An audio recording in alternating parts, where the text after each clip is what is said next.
Hi everyone, thank you so much for being here today. I did a poll recently on my Instagram and I asked you guys what you wanted to see first, and the options were either to see a life update or to see an apartment tour, and the majority of you voted for a life update. So I'm here today to spill all the tea, fill you in on what's been going on in my life. Let's get started. The first thing that happened recently was that I was laid off. The school that I've been working at for the last 7 years closed indefinitely due to COVID-19 and other reasons, mainly and mostly and primarily only financial reasons. The school had been struggling for years. COVID was just the final nail in the coffin, unfortunately. So I was informed around October 15th, 16th that the school was going to be closing in about 2 weeks' time.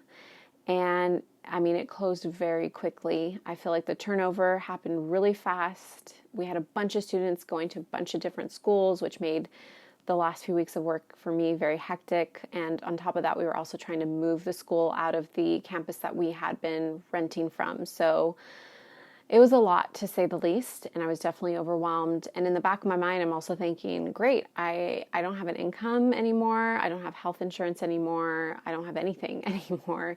So all the things that are kind of, foundational for feeling somewhat secure in society were all of a sudden gone. My husband also was working at the school part-time, and so we lost that income as well. So our income really diminished quite quickly in a very short amount of time. I really have actually quite enjoyed having this kind of time off, even though I've been working really hard applying for jobs and doing interviews and things like that. I've also had a lot more time with my daughter, which I've really cherished. I feel like this year, even though it's been a wild, crazy ride, has provided an opportunity to have a lot more time with my husband and with my daughter, and I feel like it's really invaluable, honestly. If anything, in looking back on this year of 2020, I feel like I've had a lot more time with my family, and I'm extremely grateful for that. As I mentioned, one of the things that I lost, and it was lost pretty effectively after, the end of my employment,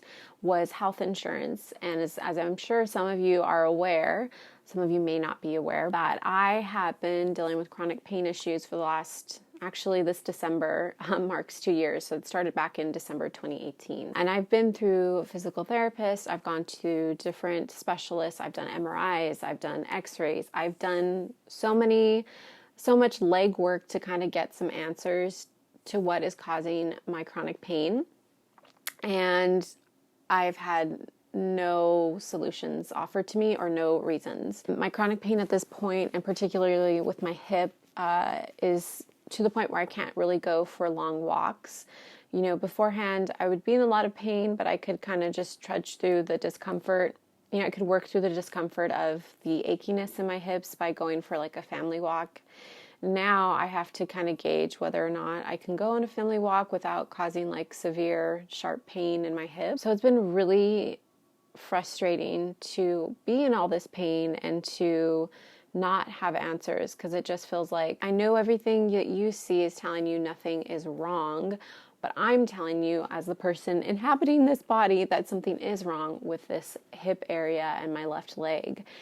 And the fact that nobody's been able to give me a solution or any sort of answer has been just kind of confusing, and it's really, really frustrating. So all that to say, I had been on the path of going to an orthopedic doctor, because I've exhausted all other specialists and different types of treatment methods like physical therapy. And so I wanted to see an orthopedic surgeon, not because I necessarily want surgery. That's not the goal here. It's really just to see if he could find a reason behind what is causing my chronic pain. But because my employment ended, my health insurance also ended. So for the month of November, I was completely uninsured, which of course always brought a little anxiety with it, because not only am I uninsured and I'm trying to figure out what the heck's going on with my hip and all this chronic pain, and now I don't have any options to move forward with that, but I'm also living in the middle of a pandemic where I have known people in close circles with me who have had COVID. So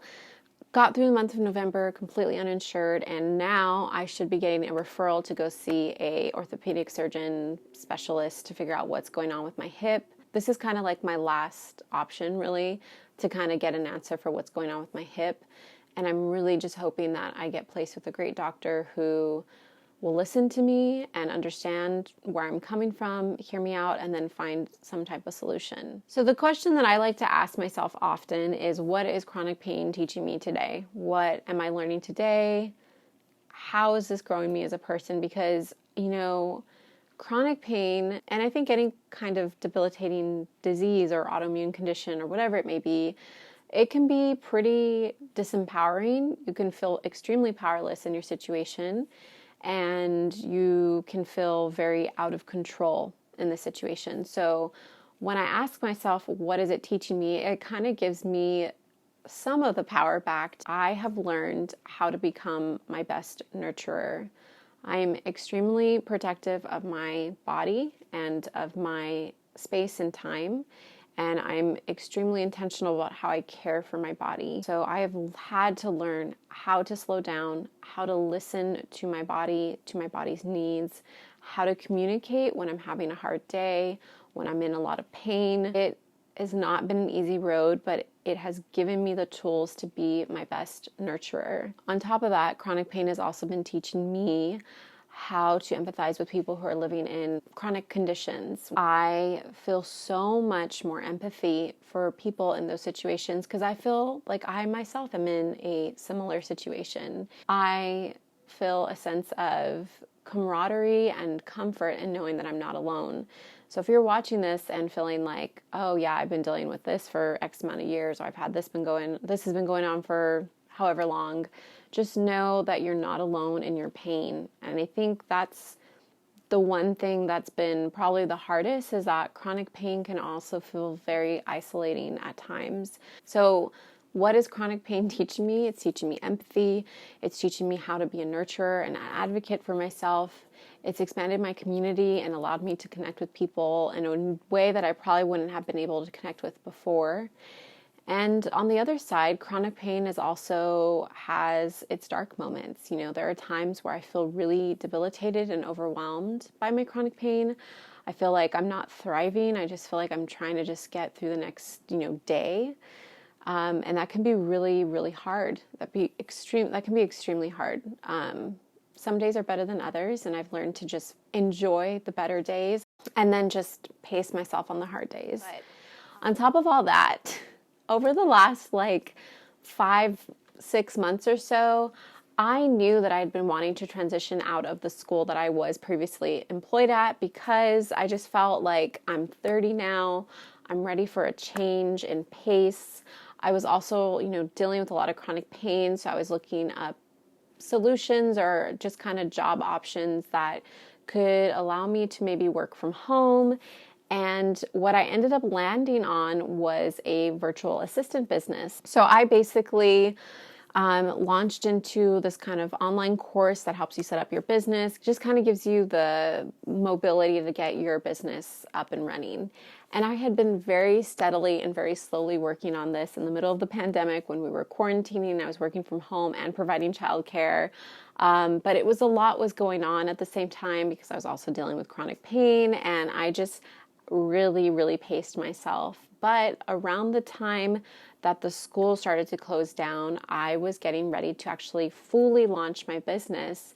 And it just kind of is crazy how it all worked out, because I launched my business literally a week or two after the school had closed. I just felt such a sense of relief to kind of have this plan B backup plan that I didn't realize would actually be extremely useful in the event of job loss. If you're unfamiliar with virtual assisting, basically I am an independent contractor and I work with different clients on different things. So each client is different clients have different needs, but I'm kind of, as a virtual assistant, a jack of all trades. So I can do things like content creation, copy, content scheduling. I could do things like customer service or inventory or calendaring, email management, newsletter creation. Like, you just kind of do a little bit of everything as a virtual assistant.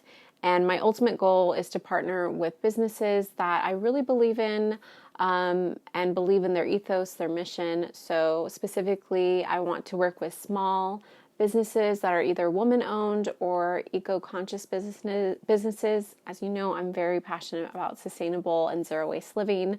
So my main demographic of clients that I've been reaching out to have been these zero-waste type shops. So that is what I've been doing, and very excitingly, my goal for the month of November was to land my first client, and I got it. I had my first client. I landed it just around Thanksgiving holiday and then started on December 1st working with them. So it's been a bit of a learning curve. You know, this is a new role for me, but I feel very excited and very grateful to be in this new kind of role and capacity. So anyways, I can't believe it. Okay, you guys, so we have so far covered my chronic pain story, losing my job, losing health insurance, starting my own virtual assistant business, and landing my first client. Holy smokes. Okay, I think that's probably enough for today and for my life update. And I just appreciate you guys. I will be here next Friday with another video. Don't forget to check out my virtual assistant business. Subscribe to this channel if you haven't. Give this video a thumbs up. All the things that you can do to support me in my little channel and my little business, all will be much appreciated. So until next time, bye.